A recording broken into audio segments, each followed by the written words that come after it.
गौतम बुद्ध, महात्मा ज्योतिबा फुले, माता सावित्रीबाई फुले, माता फातिमा शेख, माता रमाबाई, बाबा साहब अम्बेडकर, मोहम्मद शाह काशीराम, तेजा रामाशाह मिनाईकर और महामानव डॉक्टर युधिष्ठिर प्रसाद मंडल, जिनकी जयंती हम आज मना रहे हैं, और तमाम अपने बहुजन महापुरुषों महानायकों को नमन करता हूँ।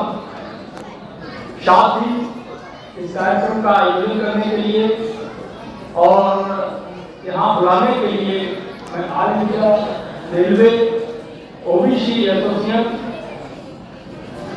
अध्यक्ष और हमारे आदरणीय सर, जिसे हमें मार्गदर्शन का होता रहता है, चंद्रशेखर यादव जी, मुख्य अतिथि आज के प्रोफेसर साहब, सम्मानित मंच पर उपस्थित सम्मानित सरदारी और सभागार में उपस्थित माताओं, बहनों, मेरे छोटे प्यारे भाइयों और समस्त सम्मानित मानवता श्याम शाह, बाबा साहब अम्बेडकर, जगदेव प्रसाद कुशवाहा, कर्पूरी ठाकुर, विष्णु मंडल और लालू प्रसाद यादव, मुलायम सिंह यादव, बहन कुमारी मायावती, तमाम हमारे जो नायक रहे, रामदास पासवान जी, सबने लड़ने का काम किया है। और आज इस परंपरा को आगे बढ़ाने की जो जिम्मेदारी है वो हमारे युवाओं के कंधे पर है, और उसी युवा पीढ़ी से आने के नाते मैं ये समझता हूं कि मेरी बहुत महत्वपूर्ण जिम्मेदारी है। इस जिम्मेदारी को निभाने के लिए हमने लगातार प्रयास किया, गांव-गांव में जाकर के अपने समाज को समझने का और उनको समझाने का। जहां तक बात शुरू होती है समाजवाद की, समानता की, समता की, सामाजिक न्याय की, समान बंटवारे की, जब जब हमने कहा हमें भूख लगी है, रोटी चाहिए, जब जब हमने कहा कि हमारे वस्त्र फटे हैं, कपड़े चाहिए, जब जब हमने कहा कि हमें कलम और किताब चाहिए, तब तब उन्होंने हमें या तो बंदूक पकड़ा दी या धर्म का चोला उड़ा दिया, धार्मिक रंगों में लपेट दिया।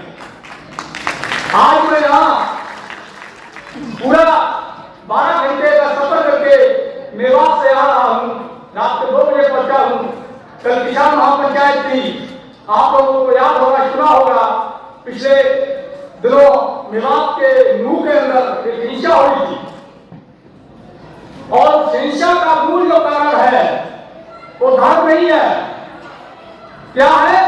उनको आपकी जमीनें चाहिए, उनको आपके बच्चे चाहिए, जमीनें चाहिए फैक्ट्रियां बनाने के लिए, और बच्चे चाहिए बेगार करने के लिए, मजबूरी कराने के लिए। इसलिए धर्म की आग में वहां दंगा कराया गया। मेवात भाईचारे के लिए जाना जाता है, हम लोग वहां गए, जाना इसलिए भी जरूरी था क्योंकि कल के दिन 28 तारीख में फिर उनके दंगे की साजिश थी। अगर कल हम लोग उपस्थित नहीं होते, हम लोग वहां नहीं पहुंचते और भाईचारे का एक पैगाम नहीं देते, तो कल के दिन फिर दंगा हो सकता था। इसी संभावनाओं को लेकर के हम लोग वहां मौजूद हुए, और उसका परिणाम ये हुआ जब एकता की ताकत दिखी, जब हिंदू मुस्लिम सिख ईसाई सारे जो किसान सरदारी थे, सारे जो किसान भाईचारे के लोग थे, जब एक मंच पर संचित हुए, हजारों की संख्या में जुड़े मेवात के अंदर, तो प्रशासन को, सरकार को उसकी दहशत हुई, उसका डर हुआ, और उस यात्रा का परमिशन था उसको रद्द कर दिया गया था 44 साल। तो हमें लड़ना पड़ेगा।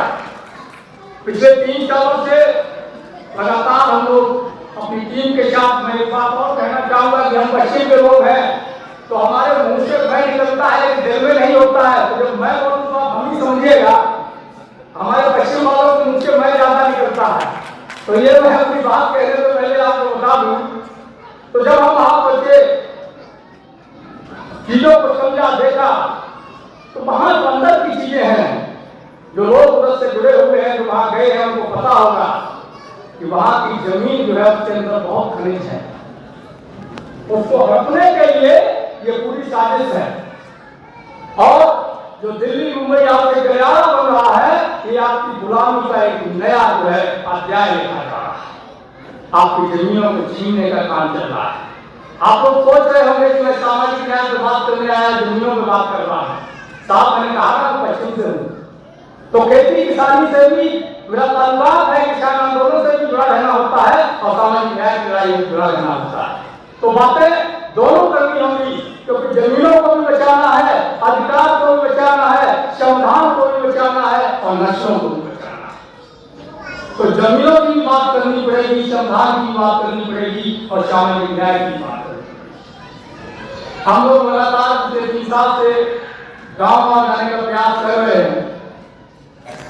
इस सिलसिले में हम मध्य प्रदेश, राजस्थान, हरियाणा, बिहार और उत्तर प्रदेश के कई गांव, कई जिलों में गए, जहां पर एक चीज हमने जमीन पर महसूस की कि जो हमारी बुजुर्ग पीढ़ी है, 60-65 के ऊपर के जो हमारे बुजुर्ग हैं, वो बातों को समझते हैं। ये हमने महसूस किया। जब भी हम किसी गांव में दाखिल होते हैं, जो बुजुर्ग सामने आते हैं, देखते हैं बैंक में लिखा हुआ मंडल यात्रा, तो तुरंत बोलने लगते हैं कि अरे हम तो सब मंडल वाले तो समझ जाते हैं। लेकिन जो नौजवान या हम ये कहें कि जो 50 से नीचे डरवाते हैं, 50 से 30 के बीच में थोड़ा कम जागरूकता है और 30 से जो नीचे आ जाइए एकदम जागरूकता है। जो तीसरी पीढ़ी है वो जागरूक नहीं, दूसरी पीढ़ी थोड़ी कम जागरूक है, पहली पीढ़ी समझती है, पहली पीढ़ी उत्साहवर्धन करती है, हौसला बढ़ाती है। उन्हें पता है कि अधिकार कैसे मिला, क्योंकि उन्होंने शोषण को देखा है, न्याय को झेला। उन्होंने सामंतवादी व्यवस्था के अंदर अत्याचार को चाहा है, उसका प्रतिकार भी किया। वो समझते हैं इस चीज को। आज के वक्त में ये जरूरत है ओबीसी के लोग, विशेष रूप से मैं ओबीसी को इसलिए बोल रहा हूं कि अभी जो लड़ाई है, सबसे बड़ी लड़ाई है, वो ओबीसी को लड़नी है। और जहां तक SC/ST का सवाल है, पूर्व के वक्ता कह रहे थे कि SC/ST से या ओबीसी से आपस में मनमुटाव नहीं होना चाहिए। ओबीसी का SC/ST के साथ किसी तरह का मनमुटाव हो ही नहीं सकता, क्योंकि ओबीसी की लड़ाई SC/ST से नहीं है। ओबीसी की लड़ाई जो है वो पूंजीवाद और ब्राह्मणवाद की व्यवस्था, जो गठबंधन की गठजोड़ की ताकतें हैं, उनसे हमें उनसे लड़ना। और जहां तक सवाल आरक्षण का है, तो मैं एक शब्द में कहूंगा कि जो व्यवस्था SC/ST को मिलती है, वही व्यवस्था आपको मिले, ऐसा मंडल कमीशन ने कहा। ऐसी सिफारिश मंडल कमीशन ने की है, लेकिन उसको समझना हमें पड़ेगा, उससे लिए लड़ना हमें पड़ेगा। हमने तो नहीं देखा कि स्वर्ग किस तरीके का होता है, क्योंकि जिंदा तो कोई गया नहीं और मरने के बाद डॉक्टर कोई वापस आया नहीं जो बता सके कि वास्तव में स्वर्ग है कि हवा सब चीजें चल रही हैं। तो मैं आपको बताऊं, जो वेदों में कल्पना है, कहानियों में कल्पना है, या टीवी फिल्मों में कलाकारों ने दिखाया है कि स्वर्ग ऐसा होता है।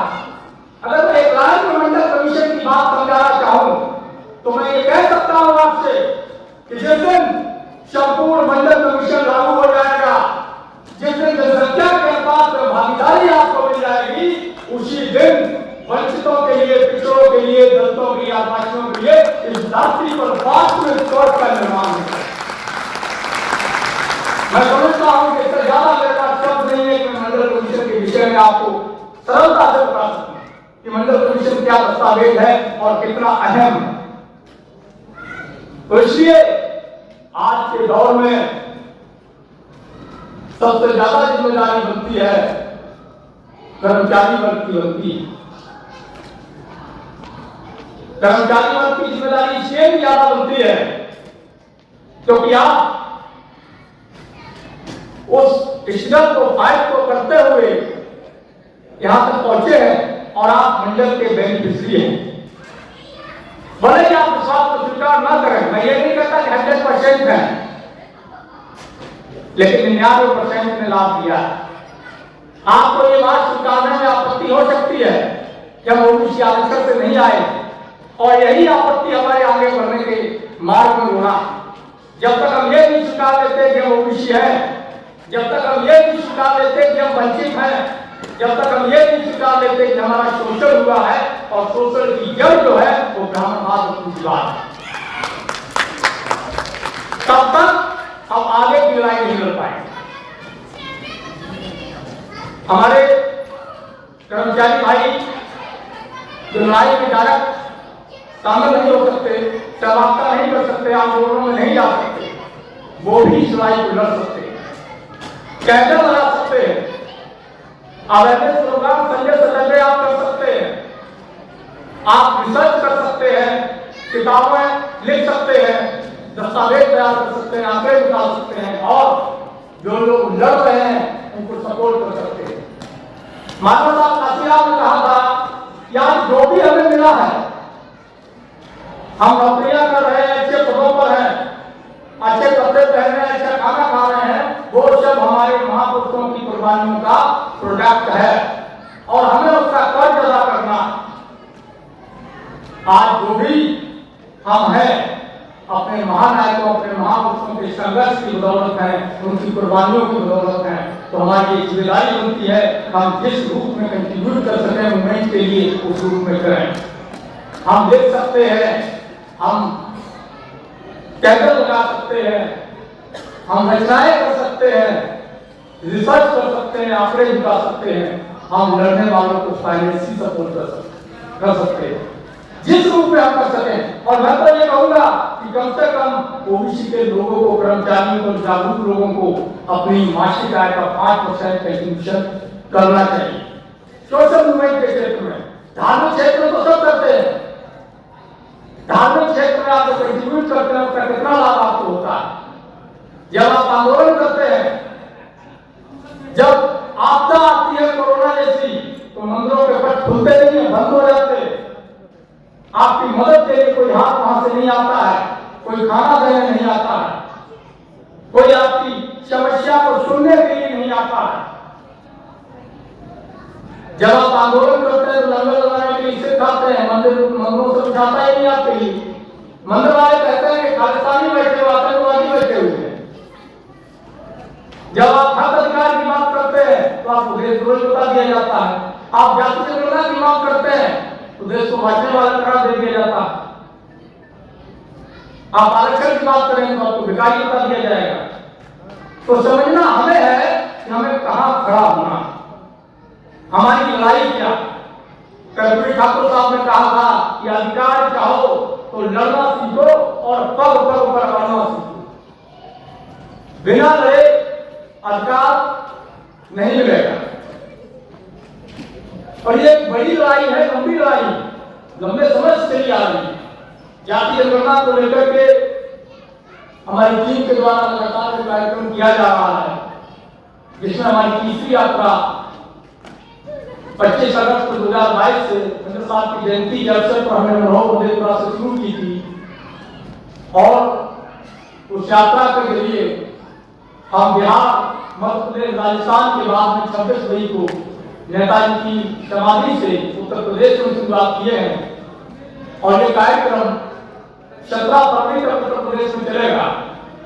17 फरवरी को यात्रा का समापन होगा और स्थायी आंदोलन की शुरुआत होगी। स्थायी आंदोलन की जो हमारी रणनीति है, जो प्लानिंग है, वो जातिवाद जनगणना की मांग को लेकर के है, मंडल कमीशन को लागू कराने की मांग को लेकर के है, संख्या के अनुपात में भागीदारी की मांग को लेकर के।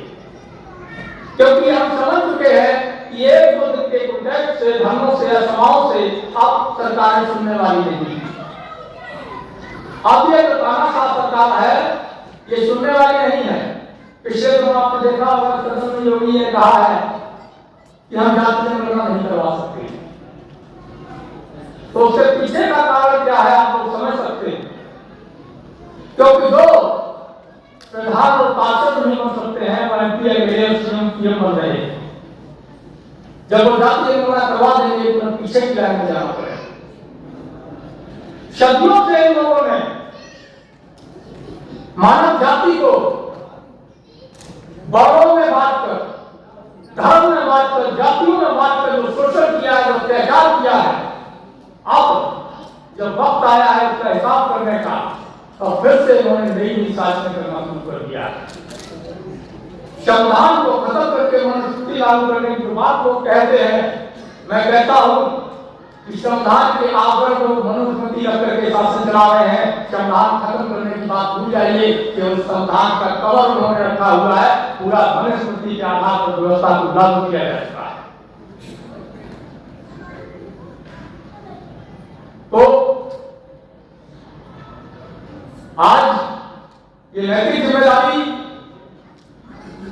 हमारी बनती है कि हम इस परंपरा को, इस विरासत को, इस मिशन को, जो बाबा साहब ने कहा था कि अगर मैंने जो कारवा यहां तक लाया है, अगर इस कारवा को आप आगे न ले जा सको तो यहीं पर थामे रहना, पीछे नहीं आने देना। तो हमारी जिम्मेदारी ये है कि हम इस कारवा को आगे लेके जाए, अपने महापुरुषों की विचारधारा को गांव-गांव तक लेके जाए। हमारे लोग, हमारी 90% आबादी आज भी गांव गलियारों में बात करती है, खेती किसानी मजदूरी करती है, गांव देहातों में रहती है, झुग्गी झोपड़ियों में रहती है। जब तक हम अपने गांव देहात के अंतिम व्यक्ति तक संविधान नहीं पहुंचा देते, मंडल कमीशन नहीं पहुंचा देते, अपने महापुरुषों की विचारधारा नहीं पहुंचा देते, तब तक हम इस देश में कोई इंकलाब नहीं ला सकते, कोई क्रांति नहीं ला सकते, कोई बदलाव नहीं ला सकते।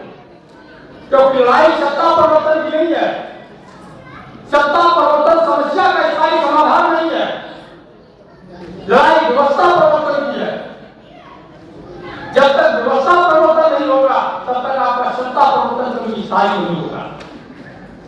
अगर स्थायी सत्ता पानी है तो हमें व्यवस्था परिवर्तन की तरफ आगे बढ़ना पड़ेगा और जाति से निकल करके जमात बनाना पड़ेगा और जमात के रूप में काम करना पड़ेगा।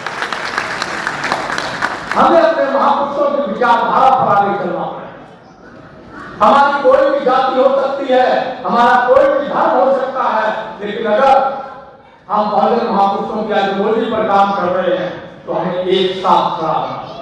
हम किसी भी संगठन से हो सकते हैं, किसी भी क्षेत्र से हो सकते हैं, हमारे कल्चर अलग अलग हो सकते हैं, क्योंकि भारत में, इस हमारे देश के अंदर, भारत के हम उत्तर प्रदेश की बात करें तो पश्चिम का कल्चर अलग है, पूर्व का कल्चर अलग है। हमारी भाषा बोली अलग है, पूर्व की भाषा बोली अलग है। अभी आदरणीय साहब ने सूत्र का जिक्र किया, भाई अगर हमारे पश्चिम में जाकर के आप सूत्र का जिक्र करेंगे तो लोग सुनने को तैयार नहीं होंगे, जब आप किसान शब्द बोलेंगे तो सब साफ करेंगे। क्यों? क्योंकि कल्चर अलग है। हमें इसको भी समझना पड़ेगा। अगर कोई हमारी बात से असहमत हो रहा है तो भाई ऐसा तो नहीं कि वो इसलिए असहमत हो रहा है कि उसका कल्चर भिन्न हो, वो हमारी बात को नहीं समझ पा रहा है, हम उसकी बात को नहीं समझ पा रहे हैं।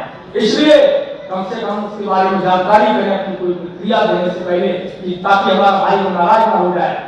मैं एक वाक्य कहना चाहूंगा कि शुरुआत में जब मैं बिहार गया तो बिहार के जो साथी थे वो कहते थे कि हमारे पास कोई जमीनें होती नहीं थी, हम तो मजदूर थे, हम तो सामंतों के, जमींदारों के रहमो करम पर झुग्गी झोपड़ी डाल के रहते थे, तो हमारी नोक झोंक हो जाती थी। हम कहते थे क्या बात करते हो, हमारे पास तो जमीनें हमेशा से रही हैं। आज भी अगर पश्चिम से ताल्लुकात रखने वाले लोग हैं तो उनको पता होगा कि पश्चिम में किसानों को जमींदार भी बोला जाता है, और ये जमींदार उसका नहीं होता कि 1000 एकड़ जमीन वाला, एक भी बीघा जमीन नहीं हो तो उसको जमींदार ही बोला जाता है। और इसी का फायदा बीजेपी ने किसान आंदोलन में उठाया था। जब किसान आंदोलन को जमींदारों का आंदोलन कहकर प्रदान किया था तो लोगों ने समझा था ये वो लोग बैठे जिनके पास 100 एकड़, 1000 एकड़, 500 एकड़ जमीन नहीं था, वो जमींदार थे जिनके पास खाने को नहीं था। और वो जमींदार किसको कहा जाता है? वहां पर आई है, जाट है, गुर्जर है, मीणा है, देव है, इन जातियों को, कुर्मी है, इन जातियों को आज जमींदार कहा जाता है। जमींदार का मतलब आज जाति से होता है, जमीनों से नहीं होता। तो इसका फायदा भाजपा ने उठाया और पूरे बैकवर्ड को, पूरी किसान कमेटी को अपने ही लोगों के खिलाफ खड़ा कर दिया, कह दिया कि तुम तो मजदूर हो, वो जमींदार लड़ रहे हैं और हमारे लोग उनके बहका हो जाए। तो इसलिए कोई प्रतिक्रिया देने से पहले हमें समझना होगा कि विचार क्या। तो जब हमारी असहमत होती थी तो हमें लगा कि कहीं कुछ छूट रहा है, कुछ गड़बड़ है, तो फिर हमने बिहार के इतिहास को पढ़ने का कोशिश किया। बाहर से कुछ किताबें ली, उस उसको पढ़ा। जब उसको पढ़ा तो मैं जब पीछे गया जनेऊ आंदोलन से लेकर के तेलवेली संघ और नक्सलवादी आंदोलन हुआ तो पता चला कि पूरा आंदोलन इसी बात पे था। तब हमें इस बात का समझ आया कि बिल्कुल जमीनें हमारे पास जरूर थी लेकिन हमारे भाइयों के पास नहीं थी। तो इसलिए हमें यह भी समझना होगा कि जब हम बात करते हैं किसी से तो उस पर दबाव न बनाए। अगर कोई असहमत है तो समझने का प्रयास करें उसकी असहमति का कारण क्या है, ताकि हम बीच का रास्ता निकाल करके जोड़ते हुए समाज को आगे बढ़े। हमारी एक जिम्मेदारी बनती है। और जैसे कि बाबू जगदेव प्रसाद कुशवाहा ने कहा था कि पहली पीढ़ी मारी जाएगी, दूसरी पीढ़ी जेल जाएगी और तीसरी पीढ़ी राज करेगी। वो मारे गए और हम कुर्बानी दी। दूसरी पीढ़ी जेल भी गई है लेकिन अब तीसरी पीढ़ी के राज करने का वक्त है। लेकिन अभी जो है तीसरी पीढ़ी राज करने को हमें तैयार नहीं दिख रही। तीसरी पीढ़ी हमें राज करने के लिए तैयार दिखाई नहीं दे रही। क्यों? क्योंकि तीसरी पीढ़ी के अंदर जो है एक नए तरीके की व्यवस्था पैदा हो गई है। तीसरी पीढ़ी जमीन पर काम करने को तैयार नहीं है। तीसरी पीढ़ी अपने बुजुर्गों को सम्मान देने के लिए तैयार नहीं है। तीसरी पीढ़ी समस्याओं को झेलने के लिए तैयार नहीं है। सारी सुख सुविधाएं चाह रही है, वो चाह रही है कि बना बनाया मिल जाए। और थोड़ा दोष हमारे समाज के लोगों का भी है। तीसरी पीढ़ी में से जो लोग संघर्ष कर रहे हैं उनके साथ भी लोग नहीं।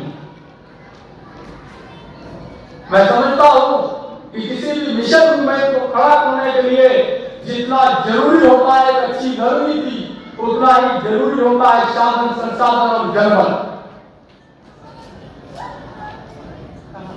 जब तक ये तीनों चीजें नहीं होंगी, एक अच्छी रणनीति, जनबल और धनबल यानी साधन संसाधन, तब तक आप किसी मिशन मूवमेंट को खड़ा नहीं कर सकते। किसी भी लड़ाई को उस स्तर पर नहीं पहुंचा सकते कि आप दुश्मन को जवाब दे सकें, लड़ाई को जीत सकें। उस समय बहुत ज्यादा हो चुका है और मैं बहुत ज्यादा न कहते हुए मैं पुनः अपने महापुरुषों को नमन करता हूं और एक बात कहता हूं कि बड़े बड़े तख्तों-ताज बदले हैं, बड़े बड़े तख्तों-ताज बदले हैं, तानाशाह तेरा भी राज बदलेगा। जिस दिन जागेगा भवन फिर से इतिहास बदलेगा, इतिहास बदलेगा, इतिहास बदलेगा। आप सभी ने सुना, समझ लिया और के लिए मैं आप सभी का धन्यवाद अदा करता हूं और मेरी तरफ से मैं आप सभी को क्रांतिकारी जय जोहार, जय मंडल, जय श्रमदान, इंकलाब जिंदाबाद, इंकलाब जिंदाबाद। साथियों नमस्कार, जय मंडल, जय श्रमदान, जय जोहार। मैं अनुज सिंह विद्रोही। साथियों आप देख रहे हो मंडल यात्रा 25 अगस्त 2022 से चल रही है और 17 फरवरी 2024 तक चलेगी। जातिवार जनगणना को लेकर, मंडल कमीशन की सिफारिशों को लागू करवाने को लेकर, जनसंख्या के अनुपात में आरक्षण की मांग को लेकर के और 17 फरवरी 2024 से स्थायी आंदोलन की शुरुआत होगी। दोस्तों इस यात्रा के जरिए आंदोलन का निर्माण करने के लिए हमें आपके साथ की ज़रूरत है और सहयोग की ज़रूरत है। आप सभी से अपील है कि आप सभी इस यात्रा को चलाने के लिए आर्थिक सहयोग करें।